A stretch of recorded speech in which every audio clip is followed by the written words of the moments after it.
Good morning students. आज हम exercise 5.6 start कर रहे हैं। 5.5 तक हमारा कंप्लीट हो गया था। हमने 3 या 4 लेक्चर हमने इसमें यूज किए और तो ये वो एक्सरसाइज इंपॉर्टेंट भी थी। अब 5.6 जो एक्सरसाइज है वो है आपका derivative of function in parametric form. Parametric form क्या होता है? कई बार फंक्शंस को हम ना तो इम्प्लिसिट होता है ना एक्सप्लिसिट होता है, दोनों ही फॉर्म में नहीं होकर के वो पैरामीट्रिक फॉर्म में होता है। ठीक है, पैरामीट्रिक फॉर्म का क्या मतलब है कि फंक्शन को हम किसी तीसरे वेरिएबल्स के हेल्प से उन्हें एक्सप्लेन करें।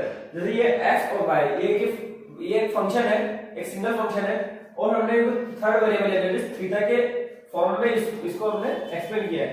ठीक है ना, ये आपको जो फंक्शन गिवन है वो थीटा के फॉर्म में गिवन है।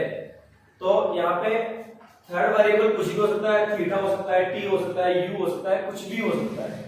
क्लियर? तो जब किसी फंक्शन को तीसरे वेरिएबल की हेल्प से लोड किया जाता है तो उसको पैरामीट्रिक इक्वेशन बोला जाता है, पैरामीट्रिक फंक्शन बोला जाता है। ठीक है, और ये जो थर्ड वेरिएबल है, ये थर्ड वेरिएबल है, आपको सीट में भी सेंड किया, स्टार्टिंग में देखना लिखा हुआ है। तो थर्ड वेरिएबल है, इसी को पैरामीटर बोला जाता है। ठीक है ना, थर्ड वेरिएबल को ही हम क्या बोलते हैं? पैरामीटर वर्ड यूज करते हैं इसलिए थर्ड वेरिएबल के लिए। तो अब देखो कैसे इसको अगर डिफरेंशिएट करना है। हम इसमें जो x वाला पार्ट है इसका भी हम थर्ड वेरिएबल के रेस्पेक्ट में डिफरेंशिएट करेंगे, दैट इज थीटा के रेस्पेक्ट में डिफरेंशिएट करेंगे। इस वाले क्वेश्चन में हम थीटा के रेस्पेक्ट में डिफरेंशिएट करेंगे दोनों साइड, x का भी और y का भी, और उसके बाद हम dy/dx फाइंड आउट करेंगे। देखो कैसे। सबसे पहले मैं सेकंड क्वेश्चन कर रहा हूं। देखो इजी, बिल्कुल इजी एक्सरसाइज है, बहुत ही इजी एक्सरसाइज है, ज्यादा इसमें आपको परेशान होने की जरूरत नहीं है। तो देखो मैंने इसका डिफरेंशिएट किया dx/d थीटा, थीटा के रेस्पेक्ट में डिफरेंशिएट कर रहा हूं किसका? x का। तो देखो क्या होगा, a तो आपका कांस्टेंट है और cos थीटा का डिफरेंशिएट माइनस sin थीटा। ठीक है, इसी तरह से इधर y का भी, और थीटा के रेस्पेक्ट में डिफरेंशिएट करेंगे dy/d थीटा। वही आपका b कांस्टेंट है, b तो कोएफिशिएंट है, और cos थीटा का डिफरेंशिएट माइनस sin थीटा, तो minus b sin theta. Now हमें चाहिए dy/dx। ओवरऑल हमारा जो टारगेट है वो आपको dy/dx चाहिए। तो वो dy/dx कैसे आएगा? dy/d theta upon dx/d theta. ठीक है, तो यहां पे वैल्यू पुट कर दो इसकी। dy/d थीटा की वैल्यू क्या है? Minus b sin theta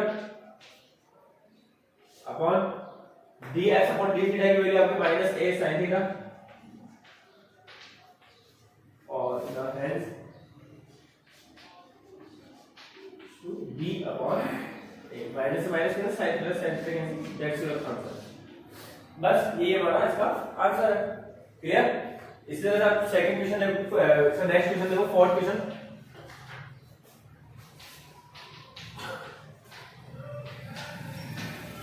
y equal to देता है आपको 4/t। ठीक है, देखो सेम वही। अब यहाँ पे आपको जो पैरामीटर है वो t है। ठीक है ना, जो थर्ड वेरिएबल है आपको t है, तो t के रेस्पेक्ट में डिफरेंशिएट करेंगे दोनों साइड, dx/dt। ये ओनली 4, ठीक है, डिफरेंशिएट होने जाएगा, ओनली 4 आएगा, और इधर dy/dt।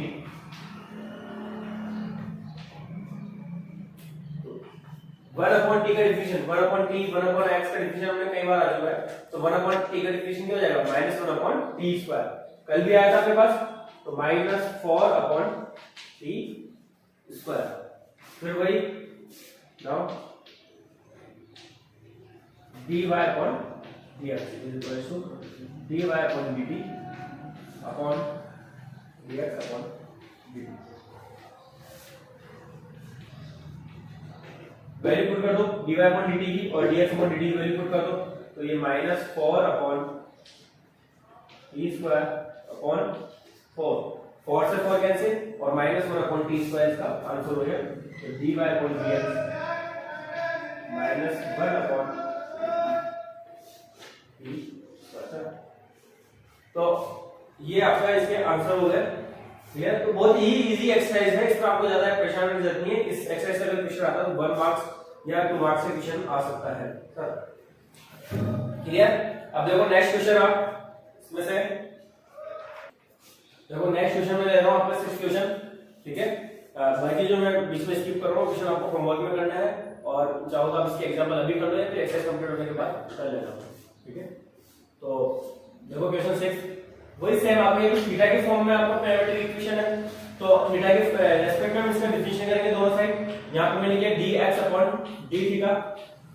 देखो a तो आपका कोएफिशिएंट है, तो ऐसे तो मतलब नहीं है। थीटा का डिफरेंशिएशन क्या हो जाएगा, थीटा के रेस्पेक्ट में कर रहे हैं तो थीटा यहां पे मेन वेरिएबल होगा, ठीक है ना।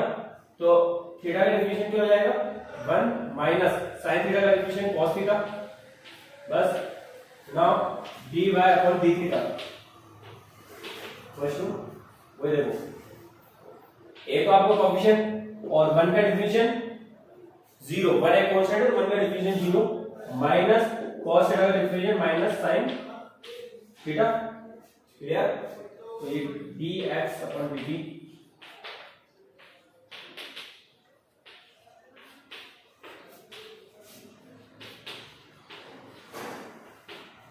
जो है माइनस a sin थीटा, एक ही टर्म बची यहां पे, ठीक है। अब वही dy now dy/dx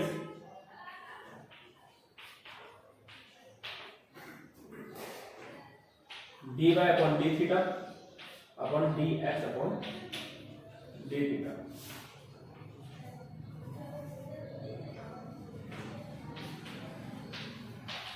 dy/d theta की वैल्यू पुट कर देते हैं minus a sin theta upon dx/d theta हो गया। dx/d थीटा की वैल्यू पुट कर देते हैं a 1 माइनस cos थीटा, ठीक है। और इसको सही से अरेंज कर लो, कर लेते हैं। देखो ऐसे तो a कैंसिल और ये बचा आपके पास minus sin theta upon 1 minus cos theta. अब यहाँ पे देखने देता हूँ कुछ आइडेंटिटी अप्लाई हो रही है। sin थीटा का अगर हाफ एंगल फॉर्मूला अप्लाई करते हैं और 1 minus cos theta, 1 minus cos theta याद करो 1 minus cos 2 theta, 1 minus cos 2 theta तो हम क्या लिख सकते हैं 2 sin स्क्वायर थीटा, ठीक है ना।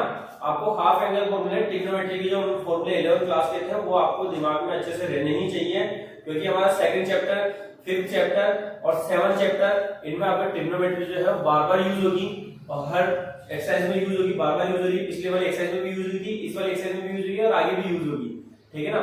तो ट्रिग्नोमेट्री की आइडेंटिटीज है कम से कम cos 2 theta, sin 2 theta, tan 2 theta वाली आइडेंटिटीज तो अच्छे से आपके दिमाग में होनी चाहिए। तो ये 1 माइनस cos 2 थीटा को 1 माइनस cos 2 थीटा को हम लिख सकते हैं 2 sin स्क्वायर थीटा। तो वो यहां पे मैं फॉर्मूला यहां पे मैं अप्लाई कर रहा हूं। तो sin थीटा, sin 2 थीटा का आइडेंटिटी होती है 2 sin थीटा cos थीटा, तो वो हाफ एंगल फॉर्मूला अप्लाई कर रहा हूं यहां पे -2 sin theta cos theta upon 1 minus cos theta 2 sin square theta. तो यहाँ 2 थीटा नहीं है, ओनली थीटा है तो थीटा/2 आएगा। अब देखो फिर से 2 से 2 कैंसिल, sin थीटा/2 से sin थीटा/2 कैंसिल है, क्योंकि पावर 2 यहाँ पे। अब बचेगा यहाँ पे cos थीटा/2 अपॉन sin थीटा/2। तो cos थीटा/2 अपॉन sin थीटा/2 का cos अपॉन sin cot थीटा/2। तो आप इसको डायरेक्ट लिख सकते हो यहाँ पे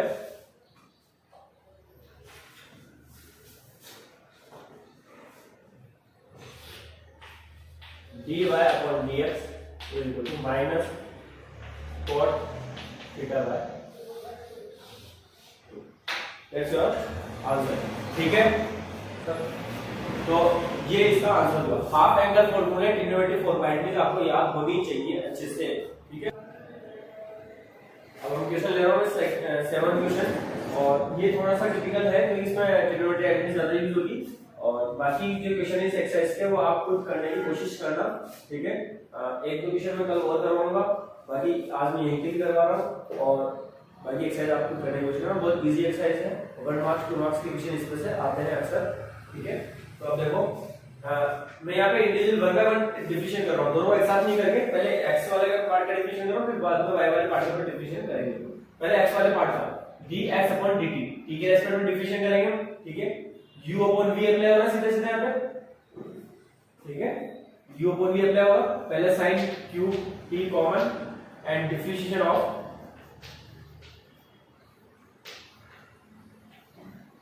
root of cos 2t minus root of cos 2t common and differentiation of sin cube t upon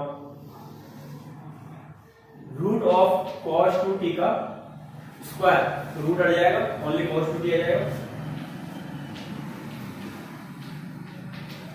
अब देखो डिफिनेशन करते हैं हम। सबसे पहले यहाँ पे sin cube t तो common as it is, cos 2t का डिफिनेशन, cos 2t का डिफिनेशन क्या होगा, रूट, पहले रूट का डिफिनेशन करेंगे हम, तो रूट x का डिफिनेशन क्या होता है 1/2 रूट x, तो ये 1/2 और root x that is as it is ये वाला पार्ट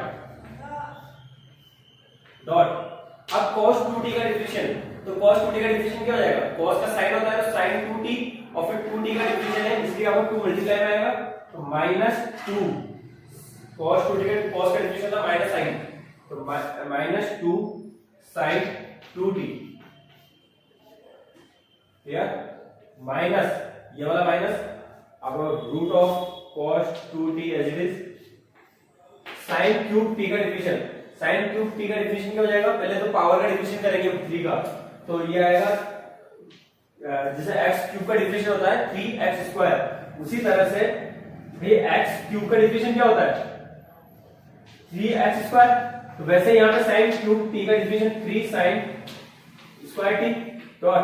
अब पावर को भूल जाओ, ओनली sin t का डिफिनेशन वो हो जाएगा आपका cos t, ये और ये आपका cos 2t अपॉन में l, बस ये आपका डिफिनेशन हो गया। सही से अरेंज कर लेते हैं इसका। ऊपर वाले पार्ट में, न्यूमरेटर वाले पार्ट में ये आपका अपॉन में रूट, ये 2 से 2 तो कैंसिल हो गया और ये रूट cos 2t आ रहा है, इसको मैं एलसीएम लेता हूं, तो ये अपॉन में आ जाएगा और यहाँ पे ये मल्टीप्लाई होकर cos 2t बच जाएगा ओनली, तो देखो ये क्या हो जाएगा, माइनस ये 2 से 2 कैंसिल हो गया, sin cube t dot sin 2t minus 3 sin square t cos t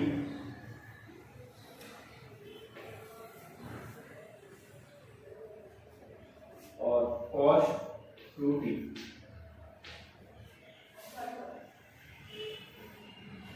और cos 2t रेशियो पावर, पहले यहाँ 1 तो पहले से ही है और ये हाफ और आ जाएगी, ठीक है ना, ये अपॉन में आ जाएगा वाला पार्ट, एल से ले लिया मैंने ऊपर वाला, तो यहाँ पावर 1 तो पहले से ही है और हाफ और होगी तो 3/2 होगी टोटल पावर यहाँ पे। अब देखो इसको क्या करें हम, यहाँ sin 2t की अगर मैं आइडेंटिटी अप्लाई करता हूँ तो sin 2t की आइडेंटिटी क्या हो जाएगी 2 sin t cos t, ठीक है, यहाँ आइडेंटिटी होगी 2 sin t cos t, लेकिन cos 2t की मैं कौन सी वाली आइडेंटिटी अप्लाई करूँ यहाँ पे, cos 2t की आइडेंटिटी के लिए मेरे पास कई सारे 3 ऑप्शन है cos और sin के फॉर्म में, तो हम उसमें से कौन सी वाली आइडेंटिटी अप्लाई करें वो हमें यहाँ पे देखना है, क्योंकि यहाँ पे 2 sin t cos t अगर मैं अप्लाई करता हूँ, एक बार पहले यहाँ अप्लाई करता हूँ,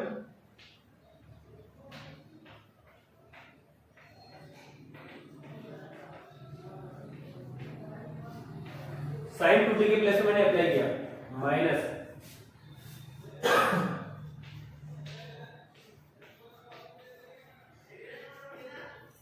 अब देखो यहाँ cos 2t के लिए क्या अप्लाई करें, यहाँ पे देखो पहले इधर क्या बन रहा है आपका sin क्यूब t और ये एक और sin, तो sin raise to power 4t बन रहा है, ठीक है ना भाई, sin क्यूब यहाँ 3 पावर तो पहले से ही है, 1 पावर जब इसको मल्टीप्लाई करेंगे तो 1 पावर यहाँ वाली ओवर होगी तो 4 हो जाएगा और एक सिंगल cos t बचेगा, तो ये सिंगल cos t तो पहले से ही है और sin यहाँ पे स्क्वायर पहले से ही है, तो ऐसा कुछ आइडेंटिटी अप्लाई करें कि यहाँ 4 हो जाए पावर, sin की पावर 4 हो जाए, तो उसके लिए हमारे पास आइडेंटिटी है 1 - 2 sin square t, clear, upon में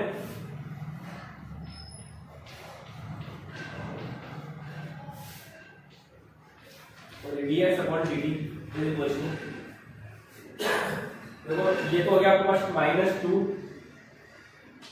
sin square 40 and cos t minus bracket खोल देते हैं इसका, ये 3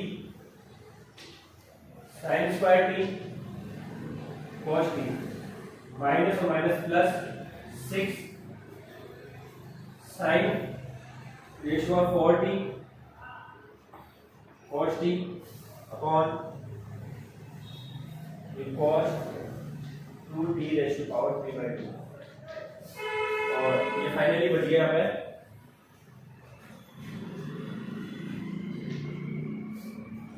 देखो ये माइनस का 2 ये प्लस का 6 बाकी ऐसी चीज है तो ये 4 sin 40 4 sin raise to power 4t cos t minus 3 sin square t cos t upon cos square 2t power 3/2 ये अब फाइनली यहां पहुंचे। अभी भी यहां पे देखो हम चाहे तो sin t cos t sin square t cos t common आ रहा है तो प्लस की भी छोड़ देते हम, ठीक है ना। अब देखो अब आगे हम करते हैं यहाँ पे d के लिए अपना निकाला हमने ds अपॉन dt निकाला, इसी तरह से हम dy upon dt find out करेंगे। तो देखो यहाँ पे ये फर्स्ट 2 स्टेप्स को मैं इरेज कर रहा हूँ।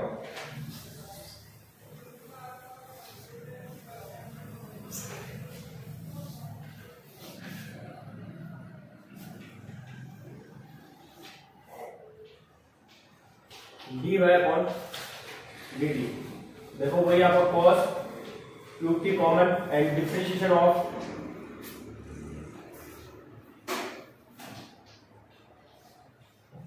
Minus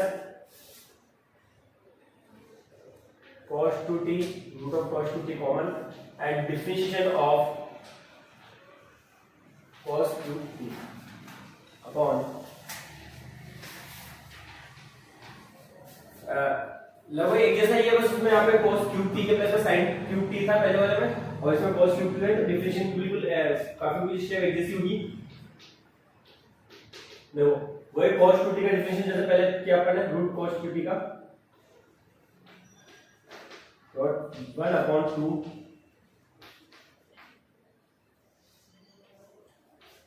dot -2 sin 2t minus cos 2t dot cos cube t का डिफरेंशिएशन पहले तो आपका 2 cos square t sorry 3 dot minus sin t cos t का डिफरेंशिएशन क्या होगा माइनस sin t ये अपॉन में cos 2t एलसीएम लेते हैं जैसा मैं पहले वाले केस में लिया बिल्कुल एज इट इज वैसा वैसे हम एलसीएम लेते हैं dy अपॉन dt तो एलसीएम लेने पे ये बच गया आपका ये minus cos cube t sin 2t minus यहाँ पे हो गया आपका ये माइनस और ये वाला minus plus 3 cos square t sin t cos 2t upon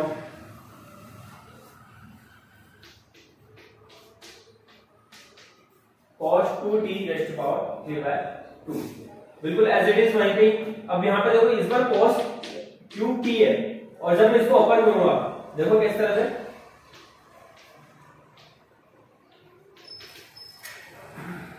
minus cos cube t और यहाँ पे 2 sin t cos t तो देखो इस बार क्या बनेगा यहाँ पे 2 sin t cos square 4t।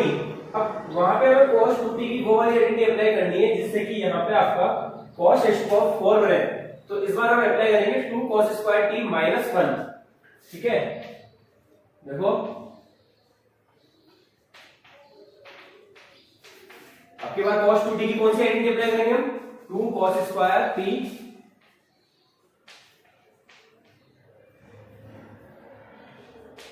-1 क्यों अप्लाई करेंगे? क्योंकि यहाँ पे इस बार cos रेस्ट पावर 40 बन रहा है, तो इधर भी cos रेस्ट पावर 40 बनाने के लिए हम 2 cos स्क्वायर टी -1 वाली आइडेंटिटी अप्लाई करेंगे और इसको हम सॉल्व कर लो।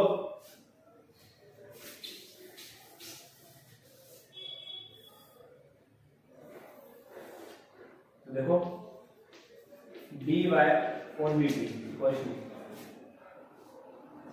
ये बन गया आपका -2 cos x power 40 sin t plus इसको मल्टीप्लाई करें 6 cos x power 40 sin t minus 1 से मल्टीप्लाई करेंगे 3 cos square t sin t upon sorry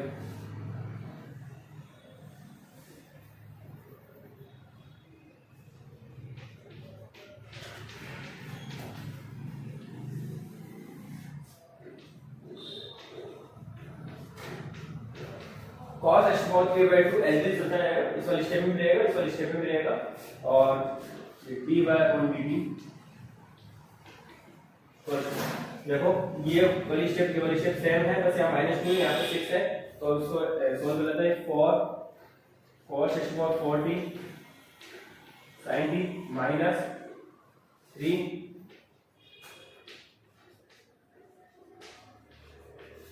upon ये आपका cos 2t raise to power 3/2। Clear?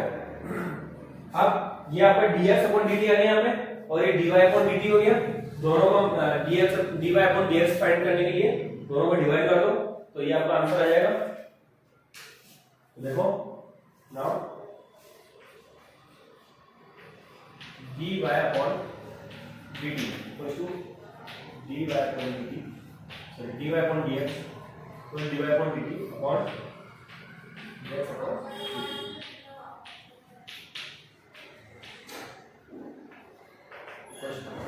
Value put कर दो, dy अपॉन dt की value पहले पुट करेंगे हम और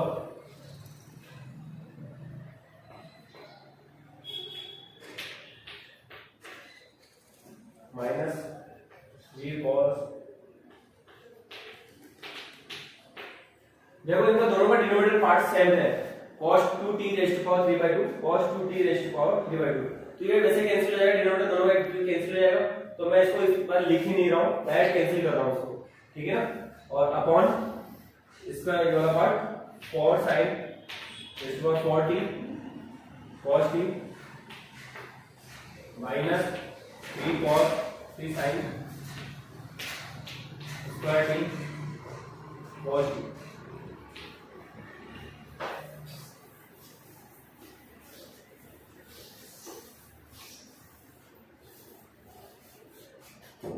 अब देखो इसमें न्यूमरेटर और डिनोमिनेटर में एक sin t cos t common आ रहा है, ठीक है। sin t cos t ऊपर से भी कॉमन आ रहा है, sin t cos t नहीं डिनोमिनेटर से भी कॉमन आ रहा है और वो दोनों आपस में कैंसिल हो जाएंगे। देखो कैसे, ऊपर से मैंने कॉमन निकाला sin t cos t, तो ये बचा आपका cos qt minus 3 cos t upon denominator में sin t cos t मैंने कॉमन निकाला, तो ये बचा आपका 4 sin qt minus 3 sin t, ठीक है। कैंसिल हो गया दोनों और ये बचा आपका 4 cos। अगर आप सही से देखोगे तो ये वाला ब्रैकेट वाला पार्ट ये आपका cos 3t का फॉर्मूला है, ये जो ब्रैकेट के अंदर जो पार्ट है इसका ये cos 3t का फॉर्मूला है, और इसमें से अगर मैं माइनस कॉमन निकाल लेता हूं तो ये बन जाएगा आपका sin 3t का फॉर्मूला। चलो एक बार इसमें से माइनस कॉमन निकाल लेते हैं पहले, फिर इसको एक साथ अप्लाई कर देंगे। 4 cos qt minus 3 cos t, ये बाहर वाला पार्ट तो कैंसिल हो गया अपॉन इसमें साथ में माइनस कॉमन निकाल रहा हूं मैं, तो ये बचा आपका 3 sin t माइनस 4। ये आइडेंटिटी आपकी sin 3 cos 3t की आइडेंटिटी है, ये sin 3t की आइडेंटिटी है, दोनों की आइडेंटिटी वैल्यू पुट कर दो और आपका ये आंसर हो जाएगा। तो ये देखो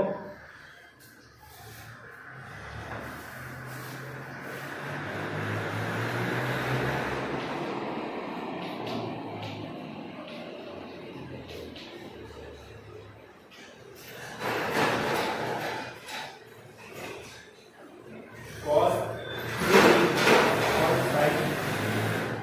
3t और ये माइनस, और cos upon sin is minus cot 3t।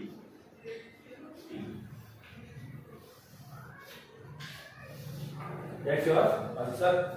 That's your answer.